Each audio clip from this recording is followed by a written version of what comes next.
Hi everybody, welcome to my channel. I'm Amanda here with Endure Athletics. I'm a certified personal trainer and yoga teacher.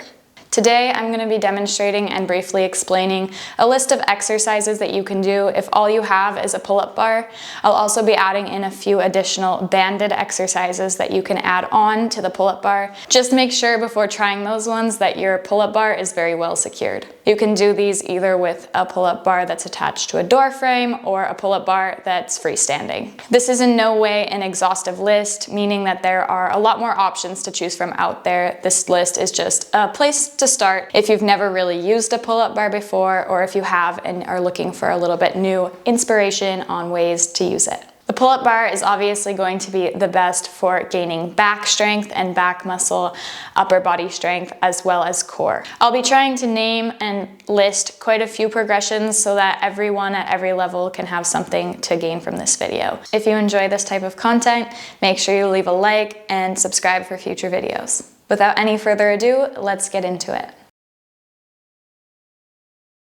Starting with one of the easier variations, banded chin-ups. Use as much assistance as you need when starting out here. You can always use more than one band, and the underhand grip will be a little bit easier to learn than a full pull-up with your hands pronated. Moving into banded pull-ups with the hands flipped, again, using as much assistance as you need and keeping the core engaged. Also, making sure you start the movement by pulling your shoulders down and back for scapula retraction, and then finish the pull-up with the rest of your upper body strength. Also, making sure you have both feet in your band will be the best bet. Another great exercise everyone probably knows is the negative pull-up, either jumping or hopping or finding a way to the top position and lowering down as slow as you can, as well as isometric holds, holding at the top of your pull-up for as long as you can. And scapula pull-ups. These are great to master the movement that you need to initiate the pull-up. I always use these as an accessory, or you can use them if you're working towards a pull-up and you haven't got there yet. This is a great exercise to condition the shoulders.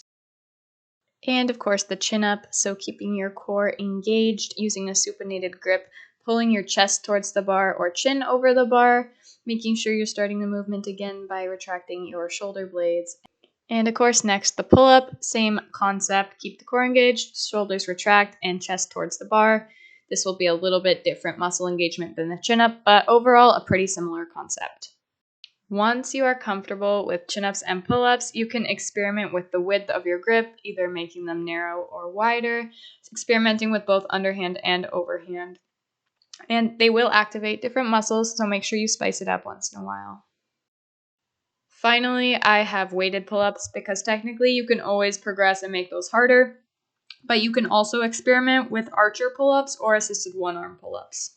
And eventually, of course, working towards the one-arm chin-up or one-arm pull-up.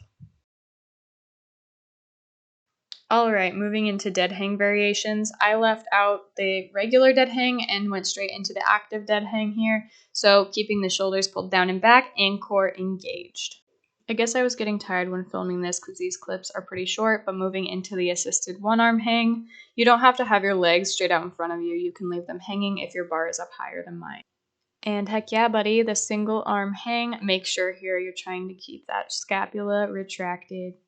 Just dangle in there. Yeah, buddy. Getting into my least favorite, the core exercises, keeping the shoulders in an active position here and aiming to draw your knees in towards your chest. And keeping it slow and controlled, no floppy chickens, just making sure your knees are coming up as high as they can.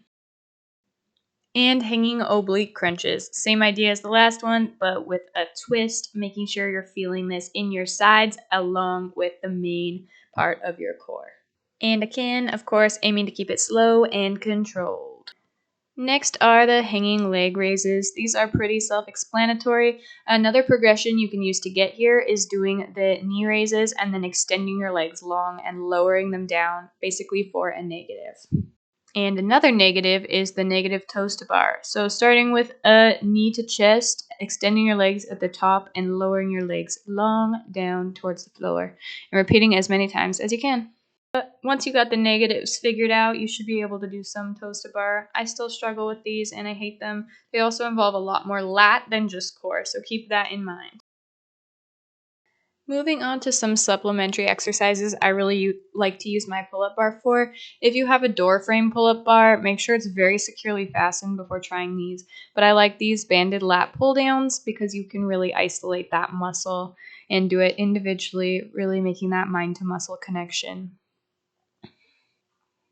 Another great addition are these tricep pull downs with the band because there's not a lot of pushing exercises you can do with the bar in general, and they're just a great addition to add, especially if you don't have access to a gym with the machines.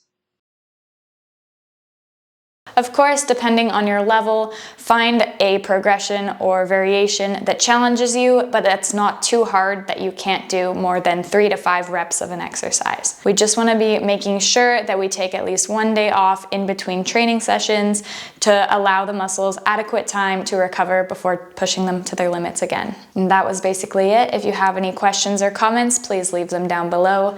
Thank you so much for watching. If you have any recommendations, please leave me a comment or message me. I try to upload a new video every single week.